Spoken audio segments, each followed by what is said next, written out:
হযরত ইউনূস আলাইহিস সালাতু ওয়াস সালাম তার সম্প্রদায় যখন সর্বোচ্চ অবাধ্যতায় লিপ্ত হলো, আল্লাহ তাআলা ইউনূস আলাইহিস সালামকে জানায় দিলেন, পয়গম্বর 3 দিন পর এই অবাধ্য সম্প্রদায়ের উপর আমার গজব আসবে। হযরত ইউনূস আলাইহিস সালাম তার সম্প্রদায়কে জানায় দিলেন, শোনো, তোমরা অবাধ্যতার চূড়ান্ত পর্যায়ে পৌঁছায় গিয়েছো, আল্লাহ নারাজ, এখন আর সুযোগ নাই, 3 দিন পর গজব আসবে, আযাব আসবে। আযাবের খবর দেওয়ার পর তাদের অবাধ্যতার মাত্রা আরো বাড়ছে।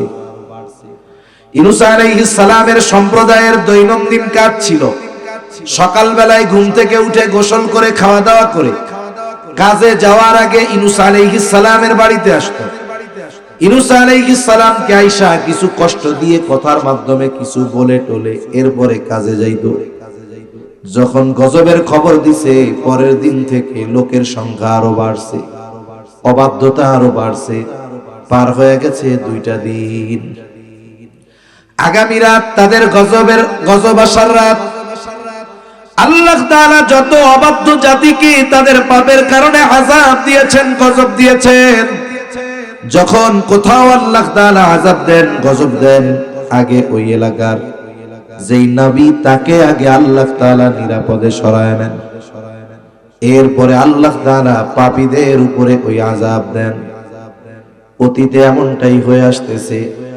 এই বিষয়টাকে সামনে রেখে ইউনূস আলাইহিস সালাম চিন্তা করলেন, এদের তো পরিবর্তনের কিছু দেখা যায় না, গজব তো আসবে, আল্লাহ বলেছে সুনিশ্চিত, কোনো সন্দেহ নাই। এখন আমাকেও তো আল্লাহ তাআলা এখান থেকে নিয়েই যাবে, তাইলে আমি আগেই চলে যাই। এই বিষয়টা উনি কিয়াস করেছেন। আল্লাহর আদেশ আসার আগে অতীতের অবস্থা অবলোকন করে, পর্যবেক্ষণ করে তিনি আল্লাহর আদেশের আগেই বাড়ি ছেড়ে রওনা দিয়ে দিয়েছেন।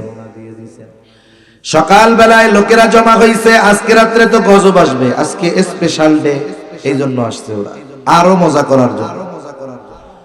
ইউনূস আলাইহিস সালামের বাড়িতে এসে দেখে বাড়িতে কেউ নাই। আশেপাশে খুঁজে দেখে কোথাও নাই। আশেপাশের গ্রামে লোক পাঠাইছে, কই যাও, কোথাও নাই। তারা চিন্তা করতেছে, যুগের পর যুগ আমরা ইউনূস আলাইহিস সালামের সাথে এমন আচরণ করলাম, উনি এক মুহূর্তের জন্য আমাদের থেকে আলাদা হন নাই। কিন্তু আসন্ন রাত, গজব আসার কথা, উনি আজ এলাকায়ও নাই, আশেপাশে কোথাও নাই। তাহলে সত্যই মনে হয় গজব আসবে। তাদের মধ্যে ভয় কাজ করা শুরু হয়ে গেছে। এইবার সকলে সম্মিলিতভাবে আল্লাহ তাআলার কাছে ক্ষমা চেয়েছে, তওবা করেছে, ঈমান এনেছে। এই যে গজব আসার আগে ঈমান আনার কারণে আল্লাহ তাআলা তাদের ঈমান কবুল করে নিয়েছেন। আর গজব তো আসতো বেঈমানদের উপরে, এখন তো তারা ঈমানদার হওয়ার কারণে ঈমান কবুল করেছেন আল্লাহ, আর ঈমানের কারণে আসন্ন গজব আল্লাহ তাআলা উঠায় নিয়ে গেছে। ক্বালা মা মানাআকা আন তাসজুদা লিমা আমারতুক, কোন জিনিসে তোমাকে আমার আদেশ মান্য করতে বাধা প্রদান করলো? ইবলিস জবাব দিল, আনা খায়রুম মিন, সিজদা করি না এর কারণ হলো আনা খায়রুম মিন, আমি তার চাইতে উত্তম, তার চাইতে ভালো। কেন উত্তম ভালো নিজেকে সে দাবি করতেছে, এর ব্যাখ্যাও সে দিয়ে বলে, খালাকতানি মিন নার ওয়া খালাকতাহু মিন তিন। শয়তান বলে, আল্লাহ আপনি আমাকে বানিয়েছেন আগুন থেকে, তাকে বানিয়েছেন মাটি দিয়ে। জিন সৃষ্টির মূল জিনিস, মৌলিক জিনিস হলো আগুন, আর মানুষ তার মৌলিক জিনিস হলো মাটি। শয়তান বলতে চায় মাটির চাইতে আগুন উত্তম, কারণ আগুনের গতি হলো ঊর্ধ্বমুখী আর মাটির গতি নিম্নগামী। কেমন যেন সে বলতে চায় আমি তো ঊর্ধ্বমুখী, এই জন্য আমি তার চাইতে ভালো, আর সে নিম্নগামী, সে আমার চাইতে অনুত্তম, এই জন্য আমি তাকে সিজদা করি নাই। মূল বিষয় হলো আল্লাহ তাআলার আদেশ আসবার পর, নিষেধ আসবার পর ইমানদার ওই আদেশ নিষেধ মান্য করার ক্ষেত্রে কোনো যুক্তির পেছনে পড়বে না। প্রকৃত ইমানদারের দায়িত্ব হলো আল্লাহ তাআলার আদেশ নিষেধ আসার পরে তার বুঝে আসুক আর না বুঝে আসুক, অবশ্যই এটা মেনে নেওয়া হলো প্রকৃত ইমানদারের কর্ম। আল্লাহর আদেশের পেছনে সে যুক্তি তালাশ করছে, আল্লাহর পছন্দ হয় না। আল্লাহ বলে বের হয়ে যা মরদুদ, জান্নাত থেকে বাইর করে দিচ্ছে। আল্লাহ তাআলা বলেন قال فاخرج منها فإنك رجيم وإن عليك لعنتي إلى يوم الدين। তোর উপরে একেবারে পুনরুত্থান দিবস, বিচার দিবস পর্যন্ত তোর উপরে লানত। শয়তান এখন সে কিন্তু এরপরেও নমনীয় হয় নাই, বরং তার অহংকারের মাত্রা আরো সে বাড়ায় দিয়েছে। হিংসা থেকে অহংকার, অহংকার থেকে আল্লাহর আদেশ অমান্য করেছে। এখন সে আল্লাহ তাআলার কাছে ক্ষমা চাওয়ার পরিবর্তে সে বলে ক্বালা রাব্বি ফাআনযিরনি ইলা ইয়াউমি ইউবাসুন ক্বালা ফাইন্নাকা মিনাল মুনযিরিন। বলে আমারে একেবারে পুনরুত্থান দিবস পর্যন্ত অবকাশ দেন। তার মানে আদম আলাইহিস সালামের প্রতি তার হিংসা ছিল, অহংকার করে আল্লাহর আদেশ মান্য করে নাই। আদম আলাইহিস সালামকে সে শত্রু বানাইছে। শুধু তাই নয়, গোটা আদম সন্তান কিয়ামত পর্যন্ত আসবে দুনিয়ায়, বলে সবাই শয়তান সবাইরে তার দুশমন বানায় নিছে। অনেক সময় হয় না, বাবার সাথে দুশমনির কারণে সন্তানের সাথে খারাপ আচরণ করে, হয় না এরকম? অনেক সময় হয়। এই জন্য সে কিয়ামত পর্যন্ত, পুনরুত্থান দিবস পর্যন্ত আল্লাহ তাআলার কাছে সুযোগ চেয়েছে। ওই পর্যন্ত তাকে তার পাপের কারণে পাকড়াও করা হবে না, তার অনুসারীদেরকেও অভাবে ফেলা হবে না, তাকে শাস্তিও দেওয়া হবে না। শয়তানকে আল্লাহ তাআলা কত ক্ষমতা দিয়ে দিয়েছে। নবীজি বলেন ইন্নাশ শাইতানা ইয়াজরি মাজরাদ দাম। শয়তান মানুষের রক্তের সাথে প্রবাহিত হতে পারে। আল্লাহ তাআলাও বলেন যা, তোকে আমি নির্দিষ্ট একটা মেয়াদকাল পর্যন্ত অবকাশ দিলাম। এইবার শয়তান আল্লাহর ইজ্জতের কসম খেয়ে বলে ক্বালা ফাবিইজ্জাতিকা লাউগওয়ায়ান্নাহুম আজমাইন ইল্লা ইবাদাকা মিনহুমুল মুখলাসিন।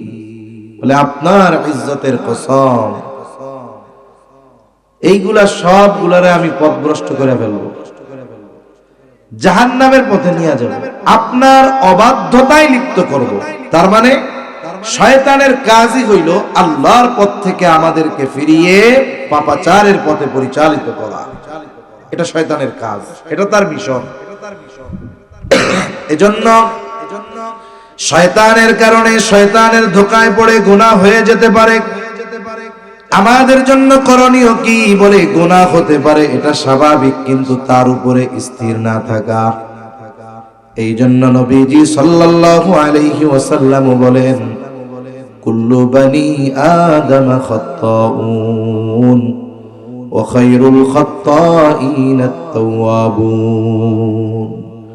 নবীজি সাল্লাল্লাহু আলাইহি ওয়াসাল্লাম বলেন প্রতিটি বনি আদম পাপী, তবে উত্তম পাপী কারা? নবীজি বলেন পাপ হওয়ার পরে, পাপ করার পরে পাপের উপরে যারা স্থির না থেকে তাওবা করে, নবীজি বলেন তারাই হলো উত্তম পাপী।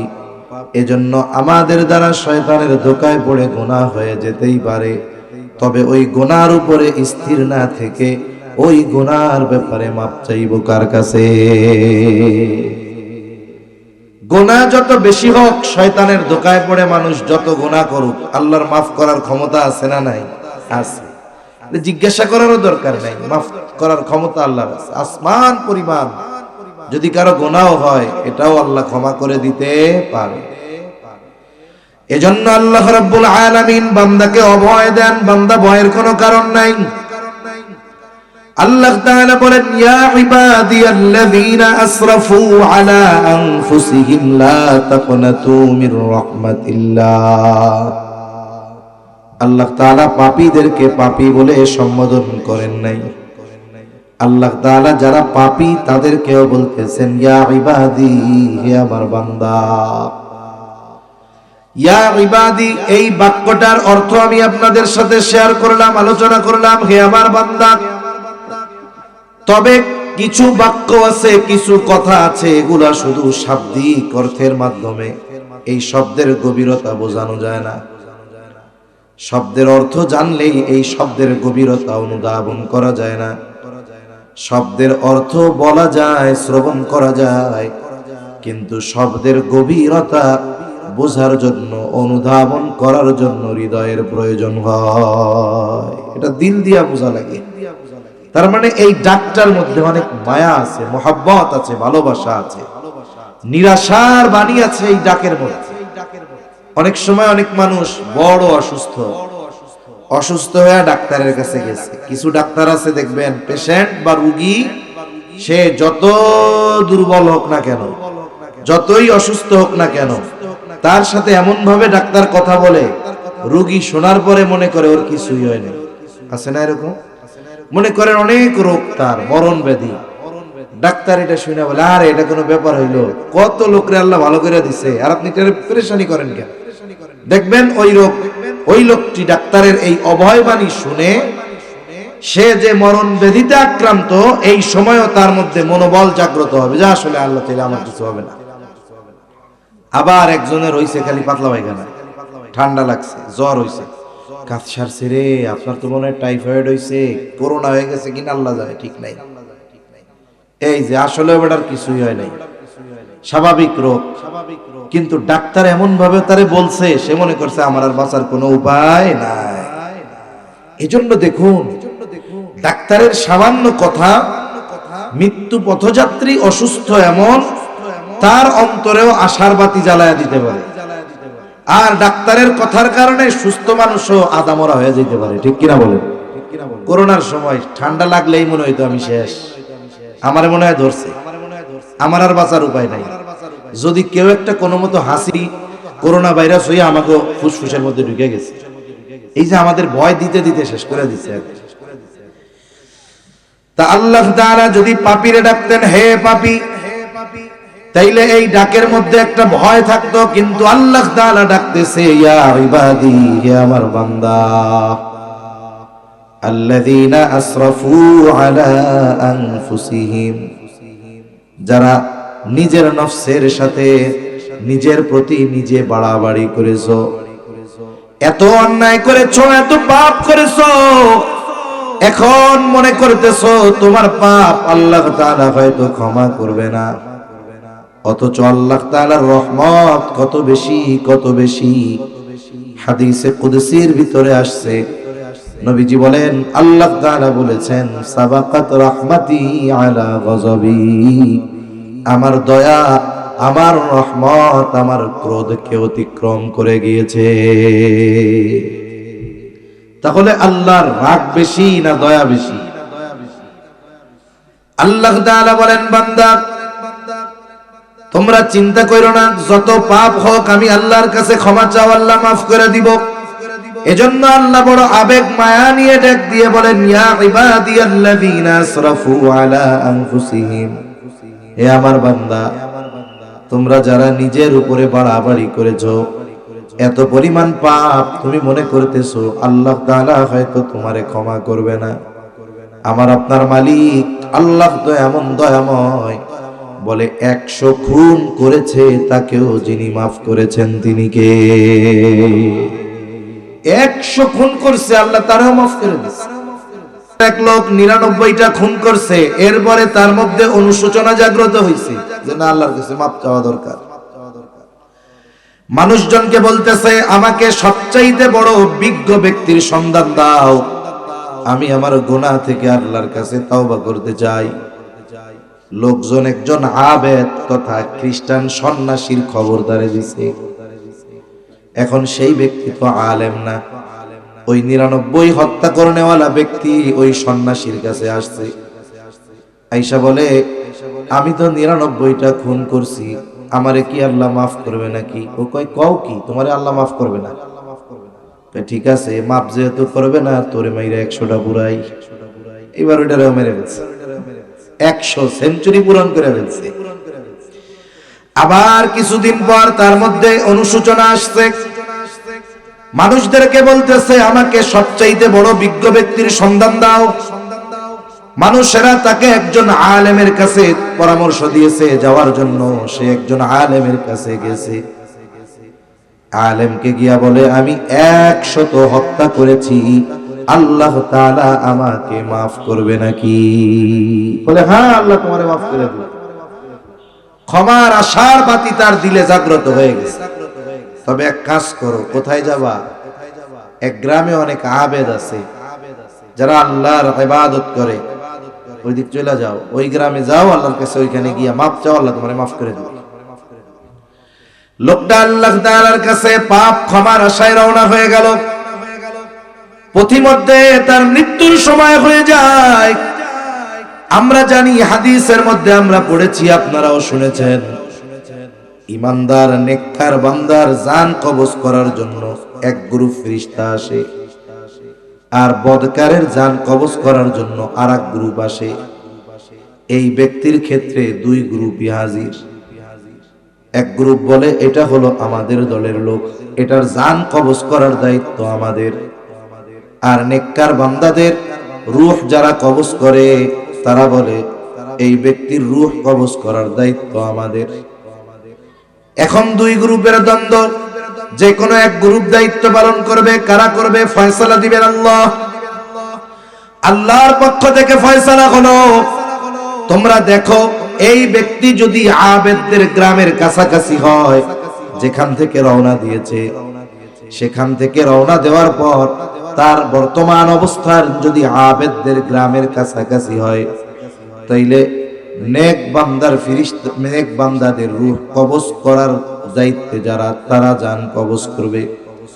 আর যেখান থেকে রওনা দিয়েছে, বর্তমান অবস্থান যদি তার রওনা দেওয়ার স্থানের কাছাকাছি হয়, তাহলে বদকারের রূহ কবজের দায়িত্ব যারা, তারা তার রূহ কবজ করবে।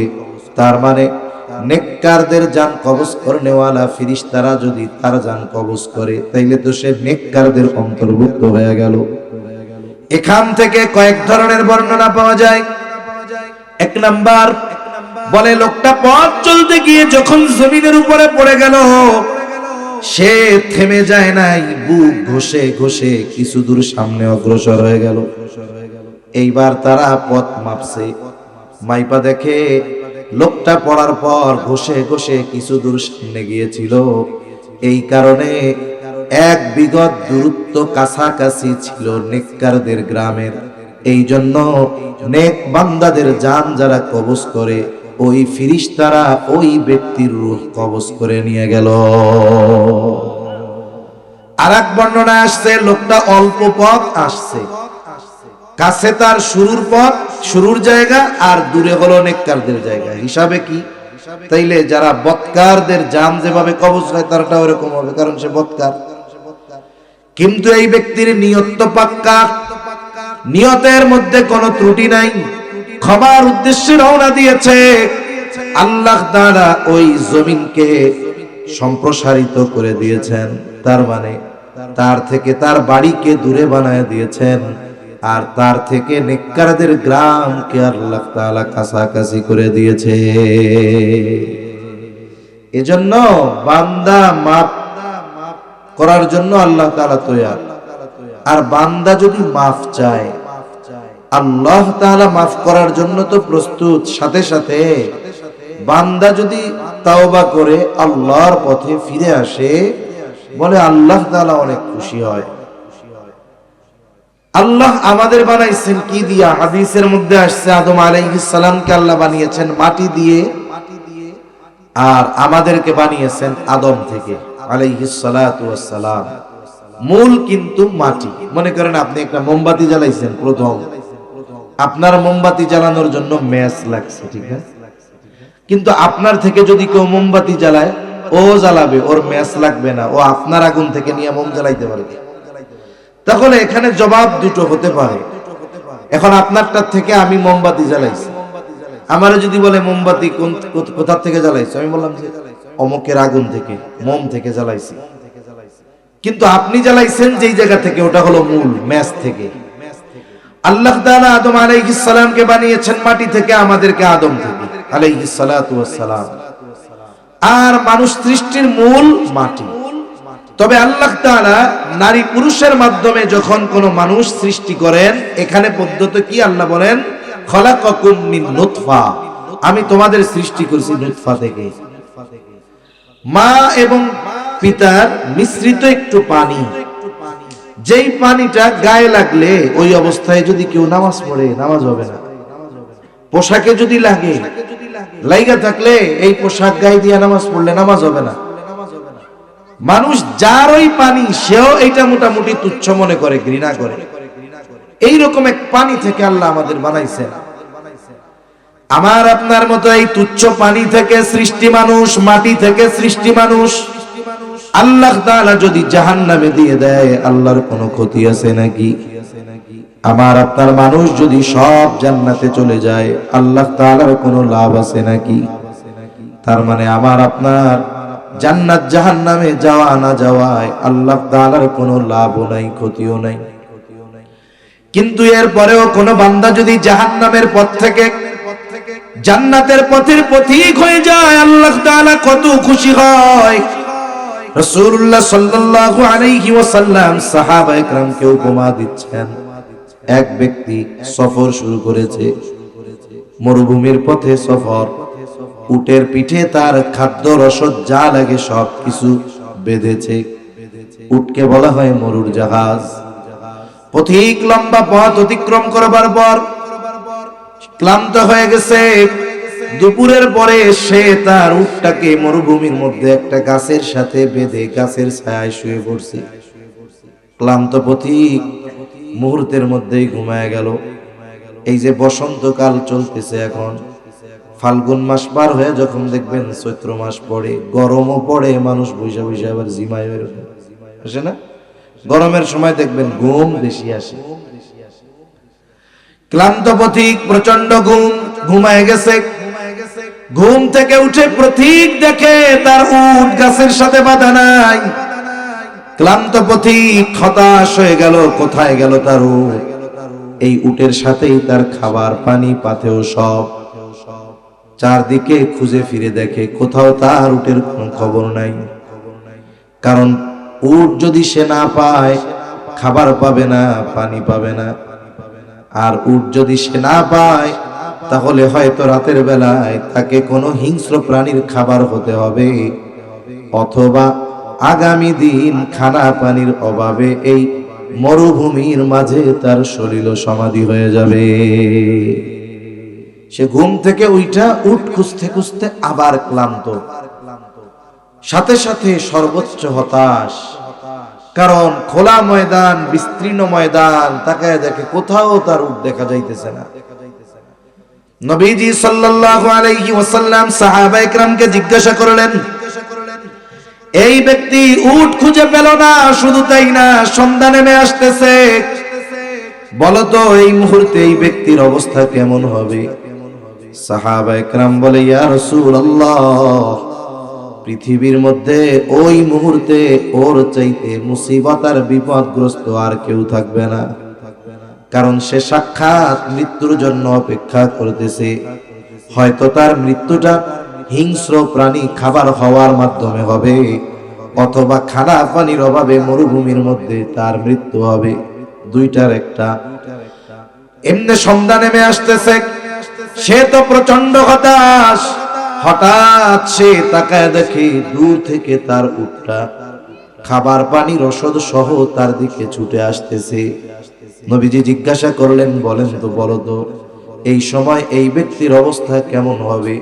সাহাবায়ে কেরাম বলে, ইয়া রাসূলুল্লাহ, এই মুহূর্তে গোটা পৃথিবীর মধ্যে তার চাইতে আনন্দিত আর কেউ হবে না।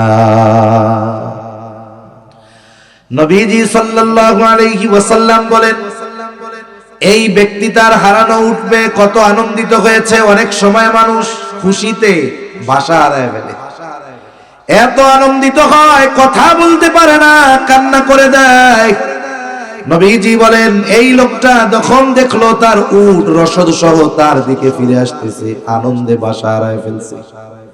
আল্লাহর শুকরিয়া আদায় করতে গিয়া খুশির ঠেলায় কয়, আল্লাহ আমি আপনার রব, আপনি আমার গোলাম। খুশির ঠেলায় উল্টাপাল্টা হয়ে গেছে। নবীজি সাল্লাল্লাহু আলাইহি ওয়াসাল্লাম বলেন এই ব্যক্তি তার হারানো উট পেয়ে যত খুশি হয়, কোন বান্দা যদি গুনার পথ ছেড়ে আল্লাহর পথে ফিরে আসে, আল্লাহ তাআলা তার চাইতে বেশি খুশি হয়ে যায়। অথচ আমি আপনি জাহান্নামে গেলে আল্লাহর কোনো ক্ষতি আছে? কোনো ক্ষতি নাই। তাহলে কত ভালো আল্লাহ তাআলা আমাদেরকে বাসেন, বান্দার প্রতি আল্লাহ তাআলার দয়া কত, এটা প্রতিটা মুহূর্তে মুহূর্তে যদি আমরা একটু ফিকির করি, চিন্তা করি, আল্লাহর দয়া রহমত একটা মুহূর্ত আমাদের থেকে আলাদা হয় না। যদি রহমত দয়া আমার উপরে আপনার উপরে না থাকতো, এই দুনিয়াতে বেঁচে থাকা সম্ভব ছিল না। ঠিক কিনা বলেন?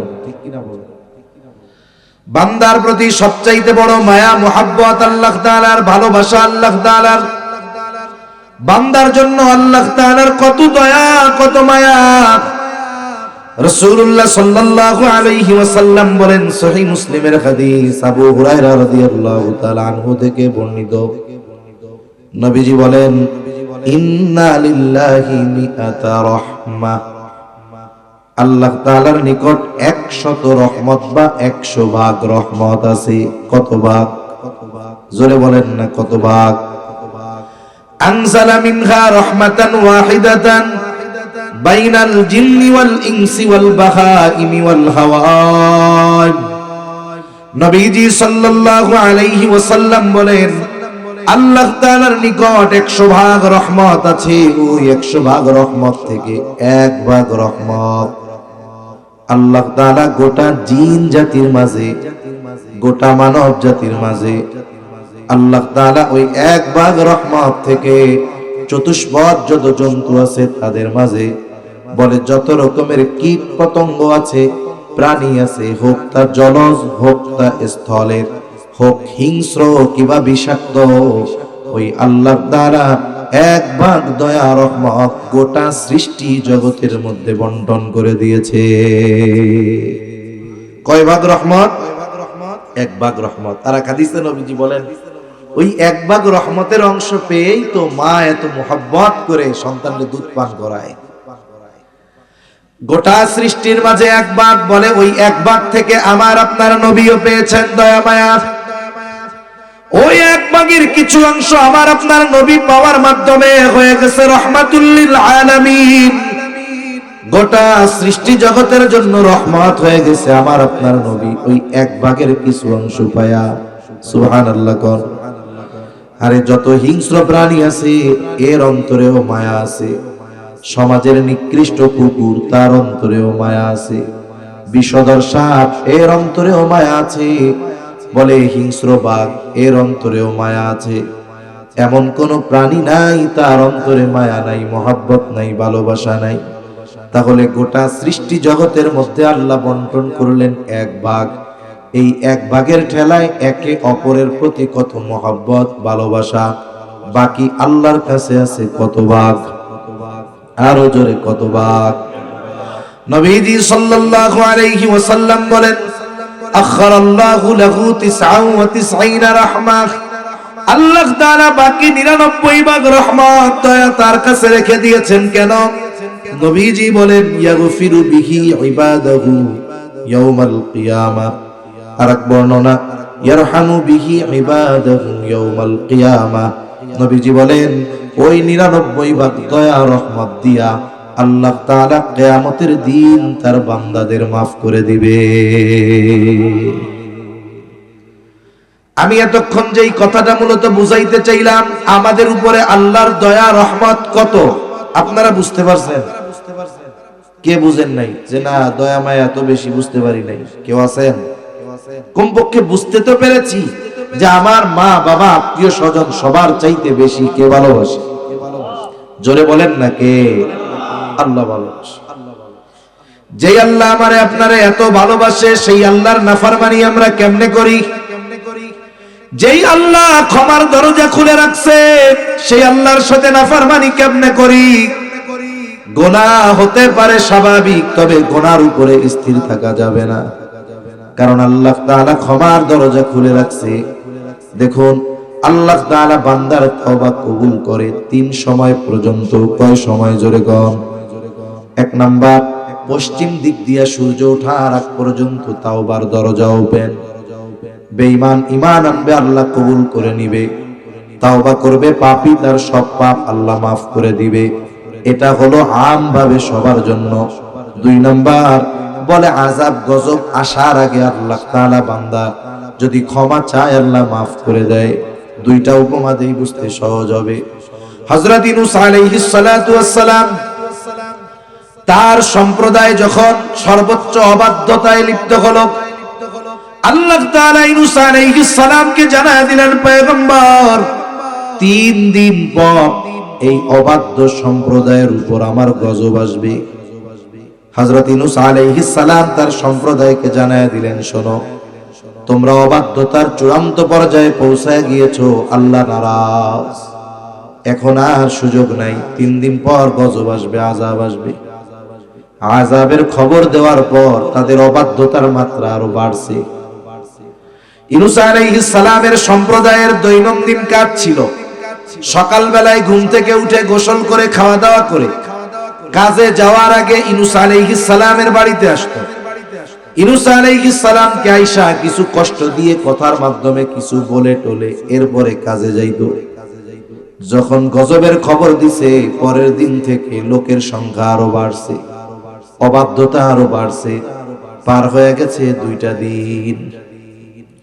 আগামী রাত তাদের গজব আসার রাত। আল্লাহ তাআলা যত অবাধ্য জাতিকে তাদের পাপের কারণে আযাব দিয়েছেন, গজব দিয়েছেন, যখন কোথাও আল্লাহ তাআলা আযাব দেন, গজব দেন, আগে ওই এলাকার যেই নবী তাকে আগে আল্লাহ তাআলা নিরাপদে সরায় নেন। এরপরে আল্লাহ তাআলা পাপীদের উপরে ওই আযাব দেন। অতীতে এমনটাই হয়ে আসতেছে। এই বিষয়টাকে সামনে রেখে ইউনূস আলাইহিস সালাম চিন্তা করলেন, এদের তো পরিবর্তনের কিছু দেখা যায় না, গজব তো আসবে, আল্লাহ বলেছে সুনিশ্চিত, কোনো সন্দেহ নাই। এখন আমাকেও তো আল্লাহ তাআলা এখান থেকে নিয়েই যাবে, তাইলে আমি আগেই চলে যাই। এই বিষয়টা উনি কিয়াস করেছেন। আল্লাহর আদেশ আসার আগে অতীতের অবস্থা অবলোকন করে, পর্যবেক্ষণ করে তিনি আল্লাহর আদেশের আগেই বাড়ি ছেড়ে রওনা দিয়ে দিয়েছেন। সকাল বেলায় লোকেরা জমা হইছে, আজকে রাত্রে তো গজব আসবে, আজকে স্পেশাল ডে, এই জন্য আসছে ওরা আরো মজা করার জন্য।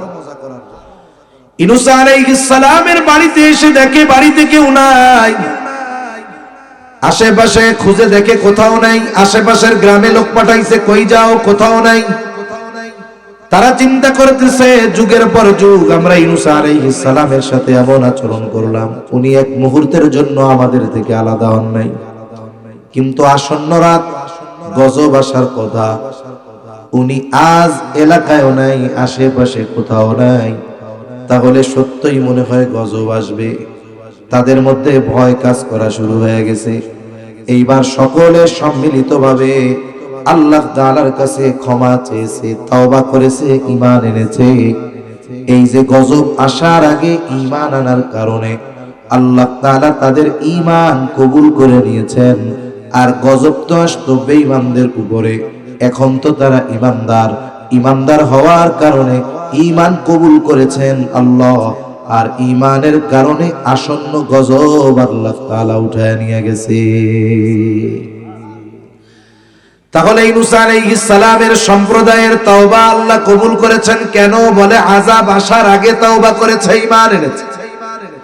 উপরন্তু ফেরাউনের অবস্থা দেখেন, যখন লোহিত সাগরের মধ্যে চুবুনি দেওয়া হচ্ছে, ফেরাউনকে হাবুডুবু খাইতেছে, ওই সময় সে সুস্পষ্ট ভাবে ঈমান আনার ঘোষণা দিয়েছে।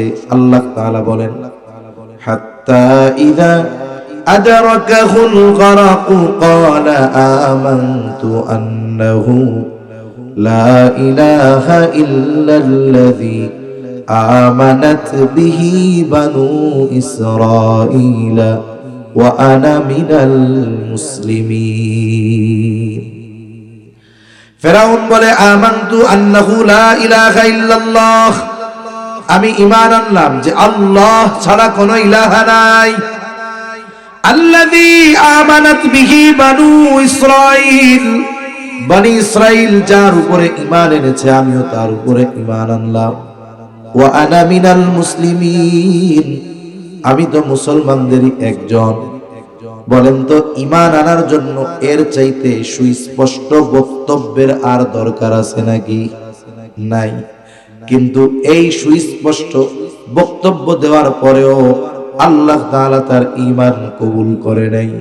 আল্লাহ তাআলা বলেন আল আনা ওয়া ক্বাদ আসাইতা মিন ক্বাবলু ওয়া কুনতা মিনাল মুফসিদিন।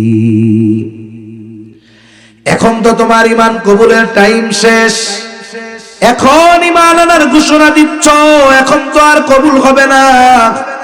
وقد عصيت من قبل وكنت من المفسدين, ইতিপূর্বে তোমার কাছে বারবার আমার নবী মুসা হারুন আলাইহিস সালাম দাওয়াত নিয়ে গিয়েছে, তুমি কবুল করো নাই, বরং তুমি তখন অবাধ্যতায় লিপ্ত ছিলা, নাফরমানি করেছো, জমিনের মধ্যে বিশৃঙ্খলা সৃষ্টি করেছো। তোমার ঈমান তো কবুল হবেই না, বরং তোমার এই লোহিত সাগরে তোমার শরীর সমাধি হবে, তুমি মরবা ঠিক, বসবা না, দেহ ধ্বংস হবে না।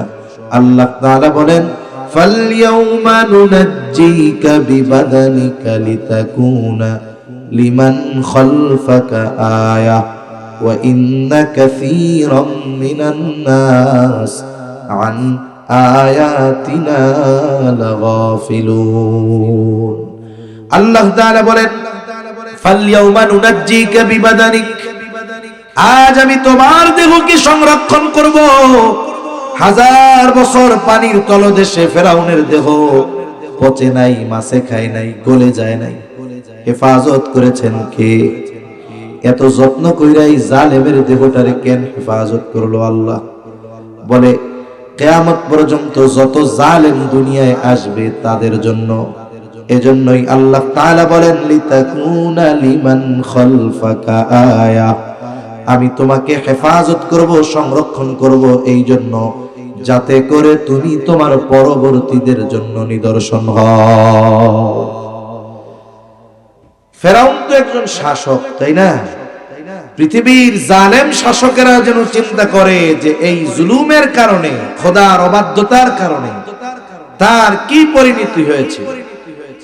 ফেরাউনের এই দেহ এখনো সংরক্ষিত আছে মিশরের জাতীয় জাদুঘরে। আল্লাহ তাআলা বাস্তব অবস্থাটাও তুলে ধরে বলেন ওয়া ইন্না কাসীরাম মিনান নাস আন আয়াতিনা লাগাফিলুন। আল্লাহ তাআলা বলেন অধিকাংশ মানুষ আমার নিদর্শন সম্পর্কের ব্যাপারে গাফেল। প্রত্যেকটা মানুষ, পৃথিবীর রাষ্ট্রপ্রধানেরা ওটা দেখতে যায়, মিশর ভ্রমণে যায়, দেখে। যদি মানুষেরা ফেরাউনের ওই করুণ পরিণতি থেকে শিক্ষা গ্রহণ করত, গোটা দুনিয়ায় কোনো জালেম থাকতো না, ইনসাফ প্রতিষ্ঠা হয়ে যাইত। কিন্তু আল্লাহ বলেন মানুষ তো আমার নিদর্শন সম্পর্কে গাফেল, উদাসীন, শুধু দেখে, শিক্ষা গ্রহণ করে না। যে কথার থেকে গেলাম, 1 নাম্বার, পশ্চিম দিক দিয়ে সূর্য উদিত হওয়ার আগ পর্যন্ত আল্লাহ তাআলা তওবা কবুল করেন, ঈমান কবুল করেন। 2 নাম্বার, আযাব গজব আসার আগে যদি ঈমান আনে আল্লাহ কবুল করেন। এখন আমরা তো নবীর দোয়ার কারণে পাপ করার পরেও আল্লাহ তাআলা আমাদের উপরে ওই রকম আযাব গজব দেয় না, মাঝে মধ্যে একটু নড়াচড়া দিয়া সতর্ক করে দেয়, ঠিক কিনা বলেন? জলে স্থলে যেগুলা হয় এটা আমাদের জন্যই হয়। আল্লাহ বলেন যাহারাল ফাসাদু ফিল বাররি ওয়াল বাহরি বিমা কাসাবাত আইদিন নাস লিয়ুযীকাহুম বা'দাল্লাযী আমিলু লাআল্লাহুম ইয়ারজিউন। জলে স্থলে আল্লাহ যে বিপর্যয় দেয় আমাদের ধ্বংস করার জন্য নয়, আমাদেরকে সতর্ক করার জন্য। আমরা যে টুকটাক বদামল করি এর কিছু স্বাদ এই জলস্থলে বিপদ দিয়ে আল্লাহ আমাদের আস্বাদন করায় যে দেখো এটা তো স্যাম্পল, আসলটা তৈলে কেমন হইতো। কিন্তু রহমাতুল লিল আলামিনের দোয়ার কারণে ওইভাবে আল্লাহ দেয় না। আল্লাহ বলেন দিয়া টিয়া একটু ওদেরকে পরীক্ষা করে একটু স্বাদটা আস্বাদন করাই, এই কারণে লাআল্লাহুম ইয়ারজিউন, যাতে তারা আমার দিকে প্রত্যাবর্তন করে, ফিরে চলে আসে।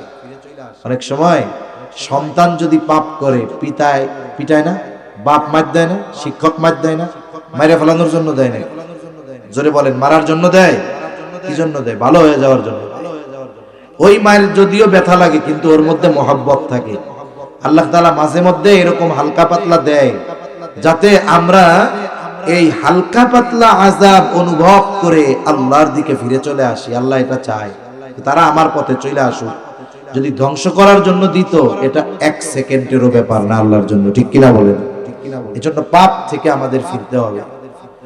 3 নাম্বার, নবীজি সাল্লাল্লাহু আলাইহি ওয়াসাল্লাম বলেন ইন্নাল্লাহা ইয়াকবালু তাওবাতাল আবদি হাত্তা মা লাম ইউগারগির। নবীজি সাল্লাল্লাহু আলাইহি ওয়াসাল্লাম বলেন মৃত্যু যন্ত্রণা শুরু হওয়ার আগ পর্যন্ত আল্লাহ তাআলা তার বান্দার তওবা কবুল করে। ঈমান আনলে ঈমান কবুল করবে, গুনাহ থেকে মাপ চাইলে আল্লাহ গুনাহ সব মাফ করে দিবে। তাহলে গড়গড়া শুরু হওয়ার আগ পর্যন্ত বলে এটা হলো মৃত্যু যন্ত্রণা শুরু হওয়ার আলামত। অনেক সময় সুস্থ মানুষ বার্ধক্যজনিত কারণে মৃত্যু হয়।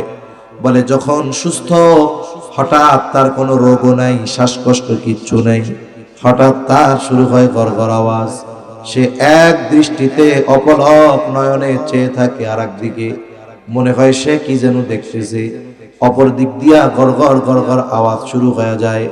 বিজ্ঞ ব্যক্তিরা তখন বুঝতে পারে এই ব্যক্তি তার দুনিয়ার একেবারে অন্তিম সময়ে চলে এসেছে, সাকারাতে মাউত শুরু হয়ে গেছে। নবীজি বলেন এই মুহূর্তের আগ পর্যন্ত আল্লাহ তাআলা তার বান্দার তওবা কবুল করে। এই 3 পয়েন্ট আমাদের আছে। এখনো পশ্চিম দিকে সূর্য ওঠে নাই, আযাব গজব তো আল্লাহর রহমতে এরকম আসে না। 3 নাম্বার, এখনো আমরা মরি নাই, মরার টাইম হয় নাই, বা মৃত্যু যন্ত্রণা শুরু হয় নাই। এখনো আমাদের আল্লাহর পথে ফিরে আসার সুযোগ আছে না নাই? এজন্য পাপ যত হোক না কেন আল্লাহ বলেন বান্দা হতাশ হওয়ার কারণ নাই।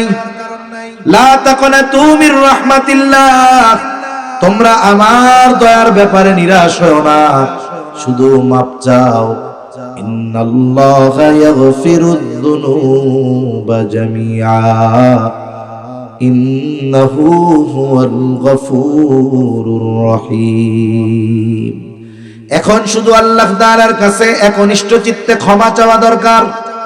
আমরা যদি আল্লাহর কাছে যথাযথভাবে ক্ষমা চাই, মাফ চাই, আল্লাহ তাআলা বলেন ইন্নাল্লাহা ইয়াগফিরুয যুনুবা জামিআ, আল্লাহ তাআলা তোমার সব পাপগুলো মাফ করে দিবে, সব গুনাহগুলো ক্ষমা করে দিবে।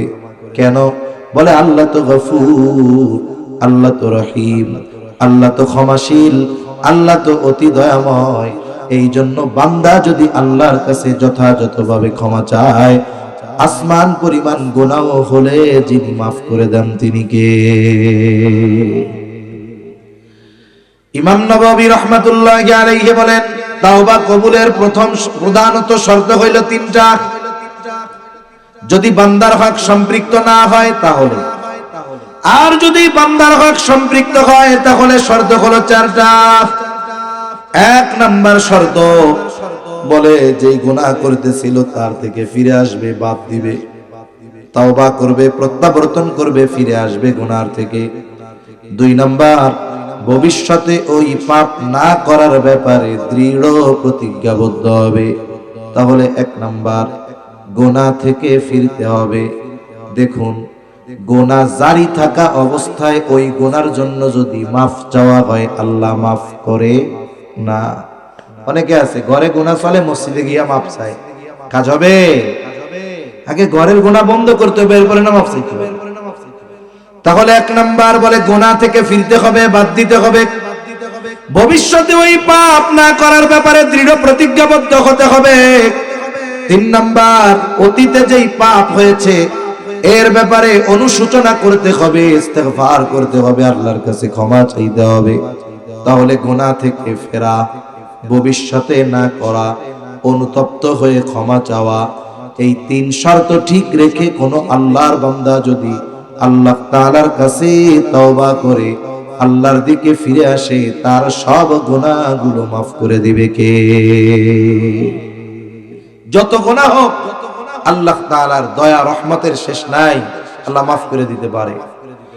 আর নবীজি সাল্লাল্লাহু আলাইহি ওয়াসাল্লাম বলেন, আত-তাইবু মিনাজ যামবি কামাল্লা যামবালা। গুনাহ থেকে যেই ব্যক্তি খালেস ভাবে তওবা করে, নবীজি বলেন কামাল্লা যামবালা, সে কেমন যেন কোনো গুনাহই করে নাই, একেবারে নিষ্পাপ সে হয়ে যায়। সুবহানাল্লাহ।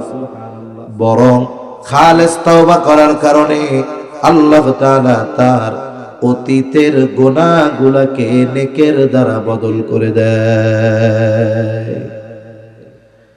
এজন্য আল্লাহ রাব্বুল আলামিন বলেন, আল্লাযীনা ইযা ফাআলু ফাহিশাতান আও যালামু আনফুসাহুম যাকারুল্লাহ ফাস্তাগফিরু লিযুনুবিহিম।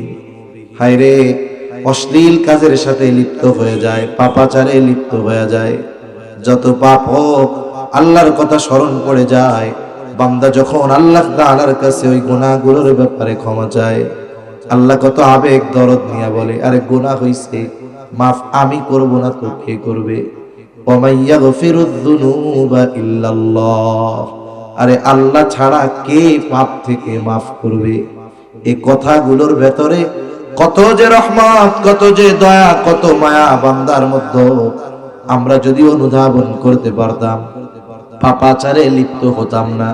যদি পাপ হয়েই যাইতো, আমরা আল্লাহ তাআলার কাছে ক্ষমা চাইতে বিলম্ব করতাম না।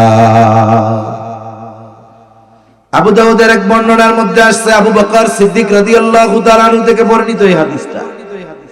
নবীজি সাল্লাল্লাহু আলাইহি ওয়াসাল্লাম বলেন, যখন কোন ব্যক্তি পাপে লিপ্ত হয়, পাপ শেষ, অনুশোচনা জাগ্রত হয়েছে, এইবার সে ওই পাপ থেকে উঠে আল্লাহ তাআলার কাছে 2 রাকাত নামাজ আদায় করে, তাওবার নামাজ, ক্ষমা চাওয়ার জন্য নামাজ আদায় করে।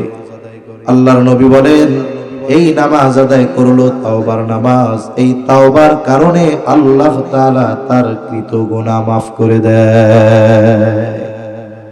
শুধু আমাদের আল্লাহর দিকে যাওয়াটা বাকি, আল্লাহর কাছে ক্ষমা চাওয়াটা বাকি। রাসূলুল্লাহ সাল্লাল্লাহু আলাইহি ওয়াসাল্লাম আগে পরে আল্লাহ সব অন্যায় ওনার মাফ করে দিয়েছে, উনি মাসুম, কোনো সন্দেহ নাই। কিছু ভাই আছে তারা বলতে চায় নবীর ভুল হইছে, নাউজুবিল্লাহ। কেন কই? ভুল না হইলে কি আল্লাহ তাআলা ইস্তেগফার পাঠ করতে কইতো? ফাসাব্বিহ বিহামদি রাব্বিকা ওয়াস্তাগফির। হ্যাঁ, আপনার রবের নিকট ইস্তেগফার পাঠ করেন। মনে রাখতে হবে, ইস্তেগফার শুধু গুনাহ হইলেই যে পাঠ করতে হবে তা না। ইস্তেগফার তো অ্যান্টিবায়োটিক, এটা গুনার জন্যও লাগে, সম্মান বাড়ানোর জন্যও লাগে, দুনিয়া পাওয়ার জন্যও লাগে, আখিরাত পাওয়ার জন্যও লাগে। এজন্য ডাক্তার অ্যান্টিবায়োটিক দেয় কেন? বলে এটা সব রোগের মহা ঔষধ। যখন স্বাভাবিক ওষুধ কাজ করে না, অ্যান্টিবায়োটিক দেয়। জ্বর হইছে সারে না, ওরে যে অ্যান্টিবায়োটিক দিয়েছে, ওই অ্যান্টিবায়োটিক একজনের পাতলা পায়খানা হইছে, ভাইরাস পায়খানা, স্বাভাবিক ওষুধে যায় না, ওরেও আবার ওই অ্যান্টিবায়োটিকই দেয়। ওষুধ একটা, কাজ অনেক। ইস্তেগফার এর কাজ একটা না, এর কাজ অনেক। শুধু গুনার জন্যই কি ইস্তেগফার পাঠ করা লাগে না? ইস্তেগফার পাঠ করলে আরো অনেক পুরস্কারের কথা আল্লাহ বলছেন। এজন্য নবী ইস্তেগফারের মাধ্যমে আল্লাহ তাআলা তার সম্মান, মর্যাদা আরো আল্লাহ বাড়ায় দেন।